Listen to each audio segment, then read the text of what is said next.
কলেজে যে মেয়েটাকে দেখতে অতটাও সুন্দর না তার সাথে গিয়ে কথা বলতে অতটা প্রবলেম হয় না, কিন্তু যে মেয়েটাকে হয়তো কলেজে সবথেকে সুন্দর দেখতে, পুরো কলেজ হয়তো যার উপর ক্রাশ খেয়ে রয়েছে, তার সাথে নিজে এগিয়ে গিয়ে কথা বলা তো দূরে থাক, সে নিজে থেকে এসেও যদি কিছু জিজ্ঞাসা করে তাতেও অনেকে লজ্জায় নার্ভাস হয়ে পড়ে।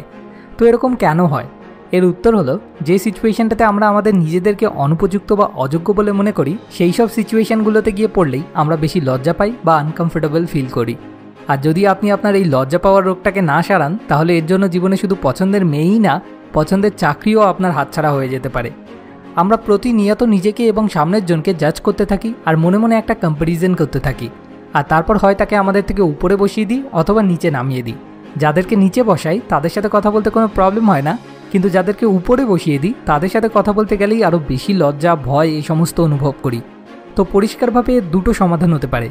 নাম্বার 1, নিজেকে সবার সঙ্গে সমান মনে করা, অর্থাৎ কেউ আমার থেকে ছোট না বা কেউ আমার থেকে বড় না। অথবা নাম্বার 2, নিজেকে সবার থেকে বড় মনে করা। ফার্স্ট অপশানটা হলো কনফিডেন্স আর সেকেন্ড অপশানটা হলো ওভার কনফিডেন্স। আমরা সবাই জানি কনফিডেন্স ভালো, কিন্তু ওভার কনফিডেন্স ভালো না। তাই চলুন দেখে নেওয়া যাক ফার্স্ট অপশানটা, অর্থাৎ সেই কনফিডেন্সটা কীভাবে নিজের মধ্যে ডেভেলপ করা যায়, যে যাতে নিজেকে সবার সঙ্গে সমান মনে করা সম্ভব হয়। Smart idea number 1, is it right? ধরুন কলেজে আপনার সামনের বেঞ্চে সেই সুন্দরী মেয়েটা বসে রয়েছে। এবার তার ব্যাগ থেকে হয়তো একটা পেন তার অজান্তেই নিচে পড়ে গেল, কিন্তু আপনি সেটা লক্ষ্য করেছেন। এবার আপনি মেয়েটাকে ডেকে এটা বলতে লজ্জা পাচ্ছেন। আপনি হয়তো ভাবছেন, কি জানি কি ভাববে, যদি উল্টোপাল্টা কিছু মনে করে। হয়তো নাও ভাবতে পারে, উল্টো হয়তো বরং খুশিও হতে পারে। তো এরকম ক্ষেত্রে মূল প্রবলেমটা হলো আপনার ওভার থিঙ্কিং।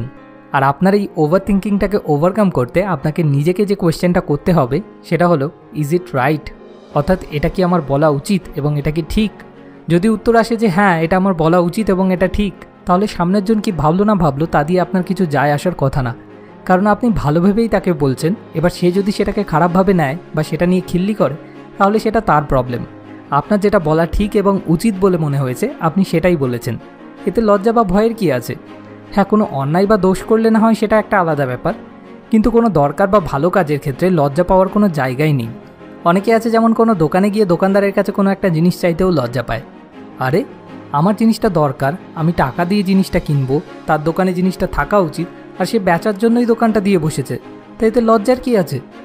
যখনই আপনি কোনো সিচুয়েশনে লজ্জা পাবেন, ঠিক এরকমভাবেই আপনাকে নিজেকে কোয়েশ্চেন করতে হবে, তবেই আপনি নিজের ওভার থিঙ্কিংয়ের গাড়িটা থামাতে পারবেন, যার ফলে লজ্জা পাওয়াটাও বন্ধ হবে। Smart idea number 2, proper dress and hygiene. Hertfordshire ইউনিভার্সিটির প্রফেসর কারেন পাইন ড্রেসিং আমাদের কনফিডেন্সের উপর ঠিক কতটা এফেক্ট ফেলে তা জানার জন্য তার স্টুডেন্টদের নিয়ে বিভিন্ন ধরনের রিসার্চ করেন। তিনি তার বই মাইন্ড হোয়াট ইউ ওয়্যারে এই বিষয়টির ব্যাপারে ডিটেলসে সায়েন্টিফিক্যালি বর্ণনাও করেছেন। নিচে ডেসক্রিপশনে দেওয়া লিঙ্ক থেকে গিয়ে আপনি বইটি একবার দেখতে পারেন।